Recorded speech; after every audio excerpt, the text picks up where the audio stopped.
नमस्कार, राधे राधे। मैं चित्रा विशाल श्रीवास्तव आप सभी का एक बार फिर से स्वागत करती हूँ।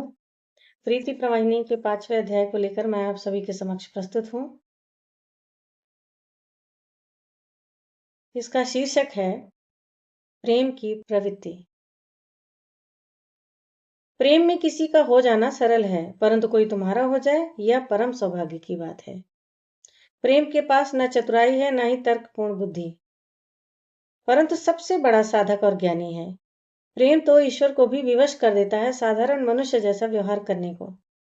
जिन प्रभु का दर्शन दुर्लभ होता है उन बड़े बड़े पंडितों विद्वानों को जो दिन रात मंत्रोच्चारण और पूजन अर्चन में डूबे रहते हैं, वही प्रभु एक गंवार और मलिन मनुष्य के सम्मुख साधारण बालक सा नृत्य कर मन को हर्षित कर देते हैं, मात्र प्रेम के वशीभूत होकर।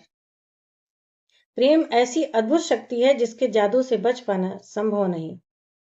पाठ करे पूजा करे नित नित ध्यावे ध्यान, प्रभु मिले उस जोगिनी जो प्रेम करे रसपान। प्रेम में प्राण है, प्रेम से ही सारा संसार है, प्रेम से ही करुणा है, प्रेम से ही आनंद है, प्रेम से ही पीड़ा है, प्रेम से ही मधुरता है, प्रेम से ही जीवन है और प्रेम से ही शांति भी है।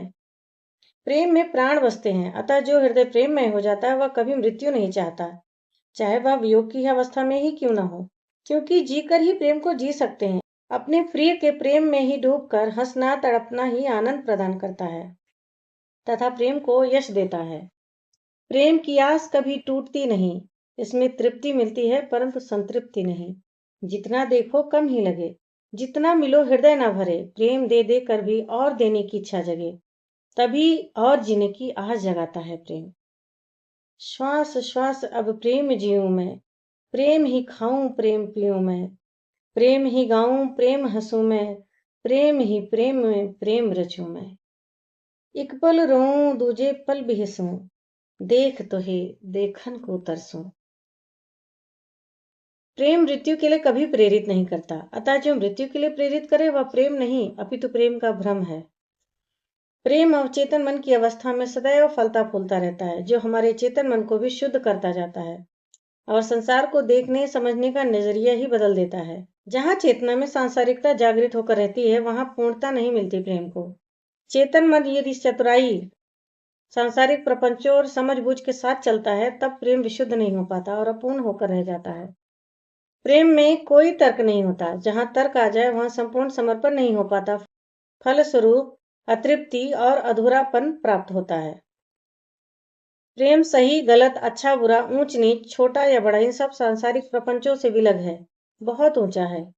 जो तर्कों में फंसकर सांसारिक या सामाजिक मापदंडों के आधार पर सही और गलत के आकलन में लगे रहे, वह प्रेम को कभी नहीं जी सकते, न ही आदर दे सकते हैं। पिया सुनो बस तो हे जानो, जग की रीत मरम ना जानो, बस तुम ही दिखो मोहे सगरे, अब मोहे ही ना पहचानो। तुमको ही ध्याऊं दिन रहना, क्या सुख क्या दुख समझ रही ना, मन भीतर देखूं तो है बिहसूं, भय की एक भी बूंद कहीं ना, भय की एक भी बूंद कहीं ना। प्रेम एकाग्रता देता है और भय मुक्त कर देता है। यदि भय लेश मात्र भी रह जाए तब समझिए प्रेम विशुद्ध नहीं। बहुत बहुत धन्यवाद। राधे राधे। 5वां अध्याय यहीं पर समाप्त होता है। हम फिर से जुड़ेंगे, फिर से मिलेंगे नए वीडियो के साथ 6वां अध्याय लेकर। तब तक के लिए राधे राधे।